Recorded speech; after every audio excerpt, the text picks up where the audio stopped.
યોગ, ધ્યાન અને પ્રાણાયામ એ આપણી ભારતીય સંસ્કૃતિની પ્રાચીનતમ સાધના પદ્ધતિ છે. યોગ સાધના કરીને આપણા ઋષિ મુનિઓ અનેક સિદ્ધિઓ હાંસિલ કરતા હતા. ત્યારે નર્મદા જિલ્લાના વાધેથા ગામે રહેતી 12 વર્ષની દીકરીએ યોગ અને પ્રાણાયામથી એક અનોખી સિદ્ધિ હાંસિલ કરી છે. આ 12 વર્ષીય દીકરીનું નામ છે પ્રાચી વસાવા. આ દીકરી આંખે પાટા બાંધીને પેપર અને મેગેઝિનમાં શું લખેલું છે તે કડકડાટ વાંચી જાય છે. મેં 7મા ધોરણમાં ભણું છું અને યોગ, મેડિટેશન, પ્રાણાયામ અને થોડી બ્રેન એક્સરસાઇઝ કરી તો મને આવડી ગયું. સમાચાર પત્રોમાંથી અને ચોપડીઓમાંથી વાંચી શકું છું અને ફોટામાંથી પણ ખબર પડે. ફોટો યોગની પ્રેક્ટિસ તને કોણે કરાવી? યોગની પ્રેક્ટિસ તને કોણે કરાવી? ખાસ તો વધારે તો પપ્પાએ જ કરાવી. તું જ્યારે વાંચતી હોય છે ત્યારે તને કેવી રીતે અસર થાય છે? આંગળાથી શું થારા લાઈટ આવે છે, કેવી રીતે થાય? ફ્લેશ જેવું થાય અને ટચિંગ કરું એટલે એવું ફીલ થાય.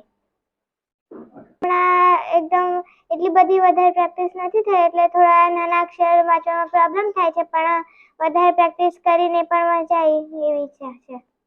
અમારી બાળકીને એના પપ્પાએ છે ને નાનપણથી જ તો પ્રાણાયામ ને મેડિટેશન ને યોગ ને એવું જે જનરલ કરે છે, છોકરીને એકાગ્રતા રહે વાંચવામાં, ભણવામાં, એમ કરીને કરાવતા હતા એના પપ્પા.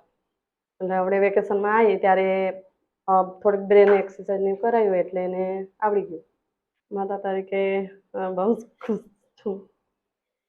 અમારી બેબી માટે અમે હજુ બી આગળ વધે એના માટે એને આ જે સિદ્ધિ મળી છે એના માટે વધારે પ્રયત્ન કરે એવું અમે પ્રયત્ન કરીશું. વાધેથા ગામની 12 વર્ષીય પ્રાચી નિતેશભાઈ વસાવા જાંબુઘોડા ગામની શાળામાં ધોરણ 7માં અભ્યાસ કરે છે. પ્રાચી જ્યારે 8 વર્ષની હતી ત્યારે તે તેના પિતા નિતેશ વસાવા પાસેથી ધ્યાન અને પ્રાણાયામ શીખી હતી અને હાલ પણ યોગ અને પ્રાણાયામ કરે છે, જેના લીધે તેને આ અનોખી સિદ્ધિ પ્રાપ્ત થઈ છે, જેથી તે હાલમાં 20 દિવસથી આંખે પાટા બાંધીને વાંચી શકે છે. જ્યારે ભણતી હતી તે વખતે અમે ભણવામાં એકાગ્રતા વધે ને યાદશક્તિને વધે એના માટે જનરલ મેડિટેશન છે, પ્રાણાયામ છે ને એ બધું કરાવતા હતા.